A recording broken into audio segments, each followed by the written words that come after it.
मित्रों, आप सब कैसे हो? उम्मीद करता हूँ आप सब ठीक ठाक होंगे।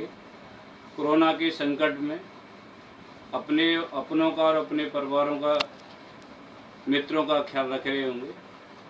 आज हम एक नए विषय पर चर्चा के लिए उपस्थित हुए हैं। वह है पितृदोष। इसे पितृऋण भी कहते हैं। मैं ये चर्चा इसलिए कर रहा हूँ क्योंकि 2 तारीख से श्राद्ध पक्ष शुरू हो रहा है। 2 सितंबर से श्राद्ध पक्ष शुरू हो रहा है। पितृपक्ष में 16 दिन होते हैं, यानी 2 तारीख को पूर्णमासी का श्राद्ध होगा और 3 तारीख से प्रथम श्राद्ध होगा। इस तरह से 17 सितंबर तक पितृपक्ष रहेगा। जीवन में पितृपक्ष का बड़ा महत्व है कि ये पक्ष अश्विन मास में आता है और हमारे ऊपर जो पितरों का ऋण है उसके प्रति आभार व्यक्त कराता है। मित्रों, पितृ ऋण का प्रतीक हम जो यज्ञ पवित्र धारण करते हैं वो 3 प्रकार के ऋणों की पुष्टि करता है। पहला देव ऋण, जिसे ईश्वर ऋण कहते हैं। दूसरा पितृण होता है, जिसे माता पिता, दादा दादी, परिवार के लोग सभी आते हैं। तीसरा राष्ट्र ऋण होता है, जिसमें देश की मिट्टी में हमने जन्म लिया है, उसके प्रति हमारी कुछ कर्तव्य हैं जो शास्त्रों में कहे गए हैं, उनके प्रति आभार व्यक्त करना भी राष्ट्र ऋण कहलाता है। इस प्रकार से 3 प्रकार के जो ऋण हैं वो बड़े महत्वपूर्ण हैं। लेकिन इस सभी ऋणों में पितृ ऋण जिसे कहा जाता है वो ज़्यादा महत्वपूर्ण है। अगर कोई भी मनुष्य पितृ ऋण की पुष्टि नहीं करता और पितृ ऋण बना रहता है तो इसके दुष्परिणाम उसे जीवन में भोगने पड़ते हैं। कई बार तो ये देखा गया है कि पितृ ऋण के चलते परिवार में जवान डेथ हो जाती है, परिवार के विकास कार्य रुक जाते हैं, परिवार में वंशवृद्धि रुक जाती है, वैवाहिक जीवन में तनाव होने लगते हैं, संतानों के विकास नहीं होते। इस प्रकार की अनेक प्रकार की गतिविधियां पितृदोष, पितृ ऋण के कारण देखी गई है। श्राद्ध पक्ष एक ऐसा पक्ष है जिसमें पितृदोष, पितृ ऋण से नियमित कर्म द्वारा जीव मुक्ति पा सकता है, यानी अपने पितृ ऋण से को शांत कर सकता है। माफ करना मित्रों, पितृ ऋण एक ऐसा ऋण है जो कभी समाप्त नहीं होता है। इसलिए मैं ये कहूँ कि समाप्त हो जाएगा, नहीं। श्राद्ध पक्ष में, पितृपक्ष में पूजा आदि, तर्पणा आदि कर्म करने से पितृ ऋण शांत हो जाता है। हमारे पितृ हमारे अनुकूल हो जाते हैं और हमारे बिगड़े हुए काम बनने लगते हैं। कुछ लोग कहते हैं कि गया आदि पिंड भरने से पितरों से मुक्ति हो जाती है। देखिए, तीनों ऋणों में से कोई भी ऋण शांत तो हो सकता है लेकिन समाप्त नहीं हो सकता। न ईश्वरीय ऋण समाप्त हो सकता है, न पितृ ऋण समाप्त हो सकता है, न राष्ट्र ऋण समाप्त हो सकता है। तो ये गलत फहमी है, गलत विचार है कि गया आदि श्राद्ध करने से पितृदोष शांत हो जाता है। और कुछ लोग गया आदि श्राद्ध करने के बाद श्राद्ध पक्ष की पूजा पाठ छोड़ देते हैं, पितरों को भूल जाते हैं, फिर वो परेशानी में पड़ जाते हैं। तो मैं आपसे एक अनुरोध करना चाहूँगा कि पितरों को श्राद्ध पक्ष में अवश्य याद करें। मैं ये नहीं करा श्राद्ध करें, आप उनका तर्पण करें, उन्हें याद करें, नमस्कार करें। ये आपका कर्तव्य है कि उसके शास्त्रों में जो कारण है, प्रमाण दिए हैं, उसके तहत पितृपक्ष में हमारे जो पूर्वज हैं, पितृ हैं, वो पितृलोक से आकर भूमि पर ही विचरण करने लगते हैं। और जिस दिन की उनकी पुण्यतिथि होती है उस दिन आकर उस परिवार में रहते हैं, जिससे उनकी विदाई होती है। सूक्ष्म रूप से इस संसार में सूक्ष्म व्यवस्था ईश्वर की बहुत सुंदर है, क्योंकि वायु के रूप में आकाश और पृथ्वी के मध्य में अनेक प्रकार के जीव रहते हैं। इसलिए हमारे पितृ भी वायु के द्वारा हमारे परिवार में आते हैं और व्यवस्था को देखते हैं। शास्त्र ये भी कहते हैं, अगर पितृ पक्ष में पितरों की मर्यादा का ख्याल न रखा जाए तो वो खफा हो जाते हैं, और खफा होने पर कई बार परिवार को साफ दे देते हैं। अगर ऐसी स्थिति किसी जीव के सामने आ जाए तो बड़ी भयानक होती है। इसलिए मैं आपसे आग्रह करूंगा कि आप इस बात को भूल जाएं कि पितृ दोष कभी समाप्त होता है। पितृ दोष आप पर हमेशा बना रहता है, पर उसके उपाय करने से वो शांत रहता है। इसलिए जो मेरे मित्र सहयोगी इस बात की चर्चा करते हैं कि हम गया पिंड भर आए, अब हम श्राद्ध करने की जरूरत नहीं है, हमने गंगा स्नान कर लिया, अब पितरों को याद करने की जरूरत नहीं है। नहीं, वो आपके पूर्वज हैं, आप उनके अंश से पैदा हुए हैं, इसलिए आप उनके ऋण से मुक्त नहीं हो सकता। आप उन्हें याद करिए, नमन करिए और उनकी मर्यादा अनुसार रहिए। ये आपका दायित्व बनता है कि आप उनके अंश से पैदा हैं। खैर, मैं ये कहना चाहता हूँ कि अगर किसी की कुंडली में, किसी के जीवन में पितृदोष बना हुआ है, तो श्राद्ध पक्ष एक ऐसा पक्ष है जिसमें आप पूजा पाठ करके, पितरों को नमन करके उनको अनुकूल कर सकते हैं और इस ऋण को शांत करके अपने जीवन में कल्याण कर सकते हैं। देखिए क्या करें, बहुत छोटे छोटे उपाय है, अगर इन पर विचार करें तो बहुत बड़े उपाय नहीं है। सबसे पहले आप अपने पितरों को याद करिए, उनकी फोटो आदि के सामने मस्तक झुकाइए, और उसके बाद में उन्हें तिलांजलि, तिल आदि के जल से उनका तर्पण करिए। उसके बाद की व्यवस्था है, आपकी श्रद्धा हो तो भोजन कराइए, गो सेवा करिए, धर्म स्थान में जाइए, ये सब बाद की व्यवस्था है। लेकिन पहले श्रद्धा का मतलब, श्राद्ध का मतलब श्रद्धा है, पहले उन्हें याद करिए। और हमारे शरीर के दो भाग हैं, एक वाम अंग है, एक दाएं अंग है, जिसे दक्षिणांग कहते हैं। तो दाएं अंग में देवता आदि का वास माना जाता है और वाम अंग में पितरों का वास माना जाता है। तो जब भी श्राद्ध पक्ष शुरू हो और आपके पितरों की पुण्यतिथि आए, तो अपने पितरों से अनुरोध करिए कि वायु के रूप में आपके वाम अंग में विराजमान हों और आपकी श्रद्धा को ग्रहण करें। कुछ लोग, देखा यह गया है कि कुछ लोग श्राद्ध पक्ष में भगवान का पूजन बंद कर देते हैं और ये मानते हैं भगवान देवता हैं। ये एक भ्रांति है। मैं स्पष्ट कर देना चाहता हूं कि भगवान देवता नहीं है, भगवान देव दानव दोनों में है। भगवान का ही एक अंग देवता है तो एक पितृ है, इसलिए भगवान दोनों के नायक हैं। और आपके पितरों को शांति और सदगति भगवान की कृपा से ही मिल सकती है। इसलिए निवेदन करना चाहूंगा कि पितृपक्ष में भगवान की पूजा न छोड़ें, देव पूजन न करें, अन्य देवताओं की पूजा न करें, लेकिन भगवान के पूजन न छोड़ें। भगवान को याद करें, द्वादश मंत्र का जप करें, चतुश्लोकी भागवत है उसका जप करें, रामचरितमानस का पाठ कराएं, भागवत सुने और सुनाएं। उसके बाद में अन्य तीर्थकार है,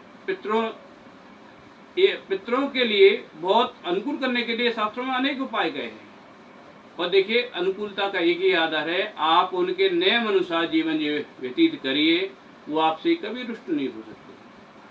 हमारे जो वृद्ध लोग हैं, हमारे जो पितृ हैं, वो अनुशासन चाहते हैं, नियम चाहते हैं, संयम चाहते हैं, सिद्धांत चाहते हैं। आप उन पर बने रहिए। अगर इस तरह का नियम संयम है तो आपके जीवन में कभी दोष नहीं आए।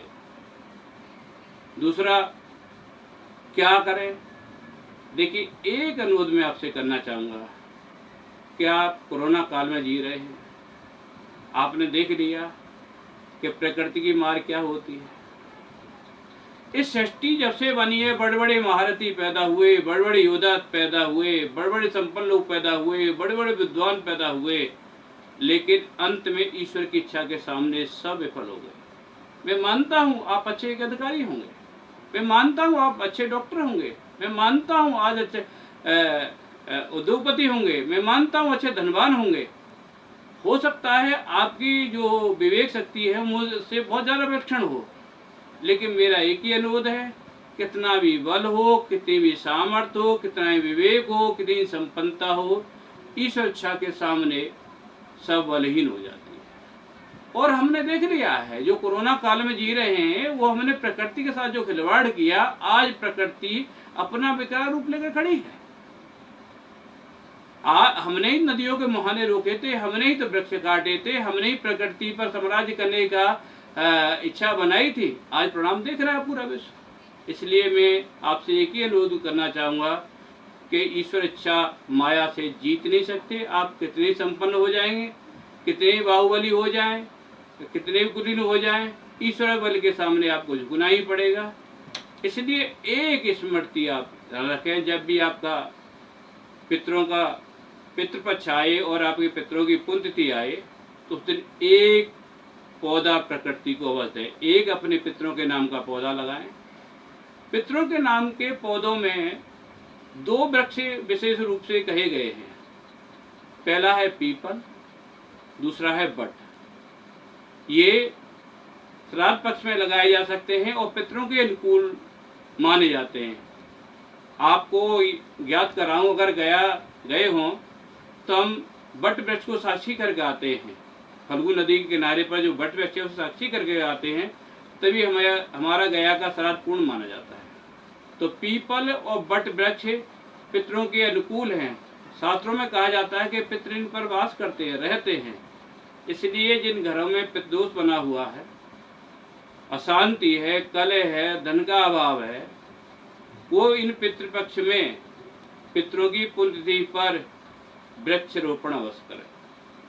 किसी धर्म स्थान पे करें, किसी गौशाला में करें, किसी चौराहे पर करें, ऐसे स्थान पर जहाँ पर भविष्य में आने वाले अतिथि जीवों को छाया मिल सके। मैं निवेदन करना चाहूँगा, ऐसे वृक्ष न लगाएं जो कांटेदार हों, ऐसे वृक्ष न लगाएं जिनकी छाया न बनती हो।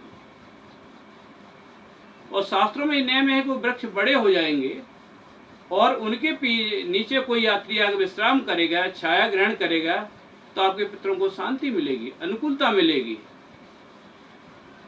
महाभारत पुराण में कहा गया है कि जिनके कोई संतान नहीं होती, वो वृक्ष लगाकर संतान का सुख प्राप्त कर सकते हैं। इसलिए पितृपक्ष में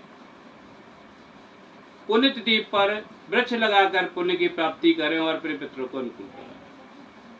इसके साथ साथ अगर पितृदोष बन गया है तो गो सेवा करें, ब्राह्मण सेवा करें, भागवत सुने, नारायण बलि कराए,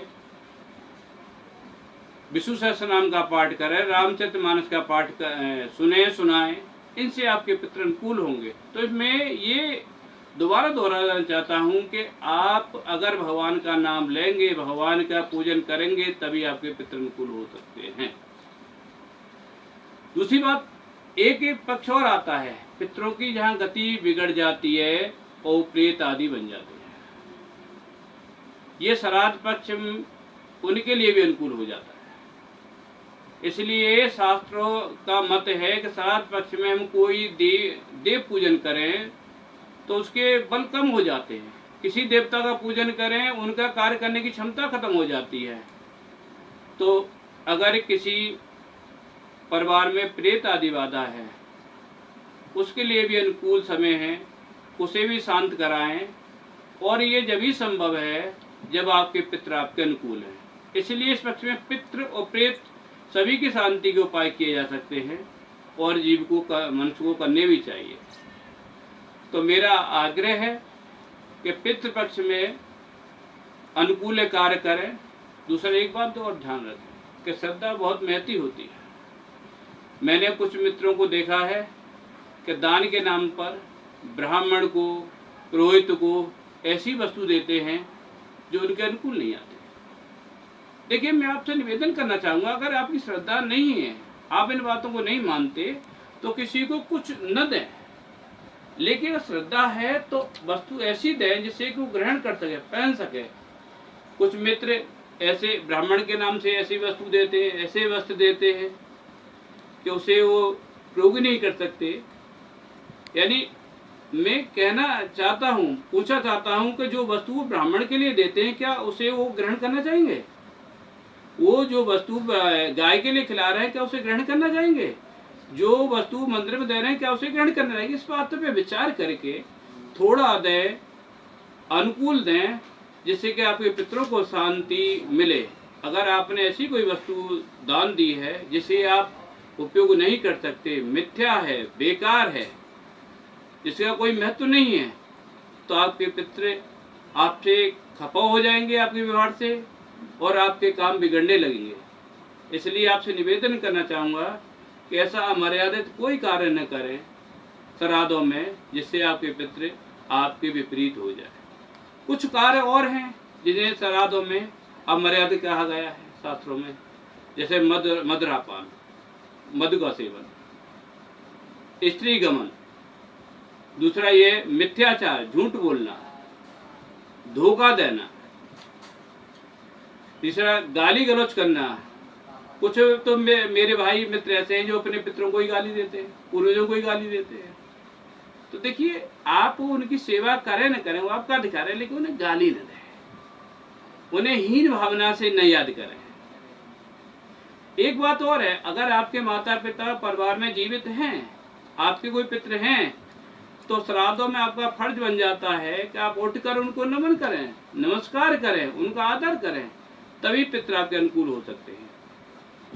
तो ये कुछ बातें हैं महत्वपूर्ण जो पितृपक्ष में आपको याद रखनी चाहिए। अगर आप इन नियमों का पालन करेंगे तो मैं प्रमाण के साथ कहता हूँ, देखिए, ईश्वर सिद्धांत ईश्वर के बनाए हुए हैं, पितृ आपके हैं। अगर नियमों का पालन करेंगे तो मैं प्रमाण के साथ कहता हूँ, कितना भी प्रबल पितृ दोष हो या प्रेत दोष हो, आपके जीवन में शांत हो जाएगा। लेकिन इस बात को भूल जाए कि पितृ दोष से आप कभी मुक्त हो सकते हैं। पितृदोष हो, पितृऋण हो, राष्ट्र का ऋण हो या ईश्वर का ऋण हो, इससे आप मुक्त नहीं हो सकते। और पहले अगर पितृदोष की बात करें, पितरों की बात करें, तो सबसे पूर्व पितरों में भगवान ही आते हैं कि आप भगवान के अंश हैं। जैसे आपके पितरों ने आपको शरीर दिया है, ऐसे भगवान का अंश जो है आपके अंदर आत्मा है। इसलिए पितृ पूजन भी करें और भगवान का पूजन भी करें, श्रद्धा के साथ करें, अनुकूल मन से करें, पितृ पक्ष में शांत रहें, तो आप इस ऋण से मुक्त हो सकते हैं। अशांत रहेंगे, कलह करेंगे, अमर्याद काम करेंगे, तो आपके पितृ आपसे खपा हो जाए। ऐसा शास्त्रों में नियम है कि खपा हो जाते हैं, और खपा होने पर परिस्थितियाँ बिगड़ जाती हैं। इसलिए मित्रों, आपसे निवेदन है कि आप पितरों को शांत रखें, अनुकूल बनाएं और पितरों से मुक्ति पाएं।